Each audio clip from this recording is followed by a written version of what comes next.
आज हम पढ़ेंगे image formation in plane mirror. Law of reflection हमें पता ही है। लॉ ऑफ रिफ्लेक्शन क्या होता है कि जब भी एक एक मिरर के सरफेस पे लाइट पड़ती है तो वो टकरा कर जाएगी, और यहाँ पे एक नॉर्मल आप ड्रॉ करते हैं, ये इंसिडेंट रे होती है, जो टकरा के जाती है वो रिफ्लेक्टेड रे होती है, और ये जो एंगल आई होता है वो एंगल आर के हमेशा इक्वल होता है। ठीक है, दो लॉ थे ना कि incident ray reflected ray and normal lie on same plane, ये पढ़ा था हमने। और दूसरा क्या था कि angle i is equal to angle r होता है, ये हमने लॉ ऑफ रिफ्लेक्शन पढ़ा था।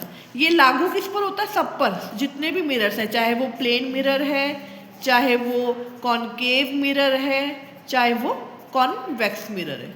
ठीक है, ये तीनों पे लागू होता है ये। तो आइए पहले पढ़ते हैं कि प्लेन मिरर में इमेज फॉर्मेशन कैसे होती है। प्लेन मिरर के अंदर हम रोज अपना फेस देखते हैं, जैसे ये हमारा प्लेन मिरर है। ठीक है, ये हमारा प्लेन मिरर है, जिसे हम हिंदी में समतल दर्पण बोलते हैं। मान लीजिए यहाँ पे एक एप्पल रखा हुआ है। ठीक है, यहाँ पे एक एप्पल रखा हुआ है, और इसकी इमेज कहाँ बनेगी? यहाँ बनेगी, यहाँ बनेगी, अंदर बनती है। तो इसकी कैसी इमेज बन रही है? देखिए, सबसे पहले एक light I, law of reflection मैंने पढ़ा, लाइट आई, यहाँ से एक रे आ रही है, यहाँ से रिफ्लेक्ट होकर जा रही है। एक और लेते हैं बनाने के लिए, आई और रिफ्लेक्ट होकर जा रही है। ठीक है, अब इन दोनों को हम आगे क्या करेंगे? इसको अंदर की तरफ लेके जाते हैं। ठीक है, तो जो हमारा एप्पल है, जितना साइज इसका उतना ही इसकी इमेज का साइज है, यानी सेम साइज की इमेज बनती है। ठीक है, और दूसरा, जितना डिस्टेंस इस ऑब्जेक्ट का इस मिरर से है, उतना ही जो डिस्टेंस है मिरर से इमेज का इक्वल डिस्टेंस होता है of mirror by object and image.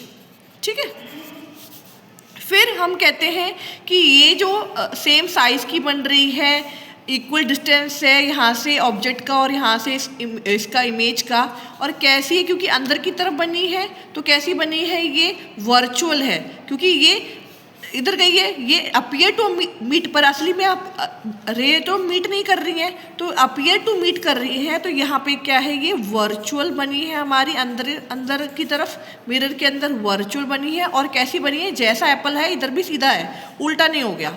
ठीक है, तो वर्चुअल है और इरेक्ट बना है। ठीक है, ये हमारी इमेज फॉर्म। एक प्लेन मिरर का और है, इसमें क्या होता है? लेटरली इनवर्टेड, मतलब क्या होता है? लेफ्ट का राइट होता है और राइट का लेफ्ट, तो ये होता है लेटरली इन्वर्टेड। जैसे कि हम मिरर में देखते हैं, ये हमारा राइट हैंड है। जब हम मिरर में देखेंगे तो हमारी जो इमेज फॉर्मेशन हो रही है वो उसका लेफ्ट होगा। ठीक है, और जो हमारा ये, मान लो मैं अपना लेफ्ट कर रही हूँ तो मेरा ये लेफ्ट है, पर जब मैं मिरर में देख रही हूँ तो मेरी इमेज का जो इमेज फॉर्मेशन हो रही है वो उसका क्या होगा? राइट। ठीक है, चलो हमने अभी रे डायग्राम के थ्रू समझा कि कैसे प्लेन मिरर में इमेज फॉर्मेशन होती है। वैसे तो आप प्राइमरी क्लासेस में 6 to 9th ये लाइट के बारे में पढ़ते हैं, 10th में इसको और डिटेल में पढ़ते हैं। हमने देखा कि वहाँ पर जैसे एम्बुलेंस का ये उल्टा लिखा होता है क्योंकि लेटरल इन्वर्टेड दिखाई देता है। तो आइए इसको हम एक्टिविटी के थ्रू समझते हैं। हमने क्या करा? एक प्लेन मिरर लिया है और एक चेस बोर्ड रखा है। अब हमने ये जो किंग है ये 3 बॉक्सेस छोड़ कर रखा है, तो वहाँ पे देखिए इमेज क्या है? 3 बॉक्सेस के बाद ही बन रही है। ठीक है, और इक्वल साइज़ की। जैसे ही हमने क्या किया, डिस्टेंस बढ़ाया, तो वहाँ पे भी देखिए ऑब्जेक्ट कि वहाँ डिस्टेंस बढ़ गया, जैसे ही घटाएंगे यहाँ पे डिक्रीज़ करेंगे वहाँ पर भी ऑब्जेक्ट आपको पास, यानी हम जितना इक्वल डिस्टेंस में यहाँ रख रहे हैं वहाँ पे इमेज फॉर्मेशन इक्वल डिस्टेंस की बन रही है, ठीक है, और सेम साइज़ की बन रही है, डिस्टेंस भी इक्वल है और जो ऑब्जेक्ट है उसका साइज़ भी सेम है एज इन इमेज फॉर्मेशन। अब जैसे ही हम यहाँ पर ये वाइट, जिसको हम ये घोड़ा बोलते हैं लेकिन इसको लॉजिकल भाषा में इसको वो नाइट बोलते हैं, जो एल आकार में चलता है, ठीक है। ये देखिए हमने जब यहाँ पर राइट में रखा यहाँ पे, तो ये उस इमेज का लेफ्ट है, ठीक है। यानी ये क्या हुआ, जो प्लेन मिरर में इमेज बन रही है वो लेटरल इन्वर्टेड बन रही है, यानी यहाँ लेफ़्ट का राइट। जैसे देखिए मैं यहाँ मिरर में देख रही हूँ, तो ये जो मेरा क्या राइट हैंड है वो मेरी इमेज का लेफ़्ट हैंड है, ठीक है। मेरा राइट हैंड, ऐसा नहीं पोजीशन बदल जाएगी, मैं देख रही हूँ मेरा ये राइट हैंड है बट ये मेरी इमेज का क्या है, लेफ़्ट है, ठीक है। अब ये देखिए जो रे मॉडल होते हैं लाइट का, लाइट सीधी ट्रैवल करती है, ठीक है, तो फिर रिफ्लेक्शन क्या होता है, क्योंकि हमने लॉ ऑफ रिफ्लेक्शन पढ़ा है। तो एक बार आइए दोबारा देखते हैं लॉ ऑफ रिफ्लेक्शन में क्या है।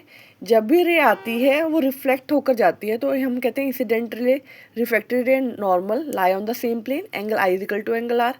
अब जैसे हमने इसका रे डायग्राम पढ़ा था, तो इमेज फॉर्मेशन कैसे हो रही है, जैसे यहाँ पे डक है, तो जो डक रिफ्लेक्ट होकर क्योंकि दो मिनिमम रे चाहिए रे डायग्राम बनाने के लिए, तो ऐसे ही दो रे ली है, लेकिन ये दो रे तो मीट नहीं कर रही हैं, तो इनको आगे एक्सटेंड करा है और जो हमारी इमेज फॉर्मेशन हुई है वो क्या हुई, वर्चुअल हुई है, क्योंकि अंदर में ये रे रियली में मीट नहीं करी है, ठीक है। तो अपराइट है, यानी सीधी बनी है, इरेक्ट बनी है, सेम साइज की बनी है, लेटरली इन्वर्टेड है, एक पॉइंट और सेम डिस्टेंस पे बनी है बिहाइंड द मिरर।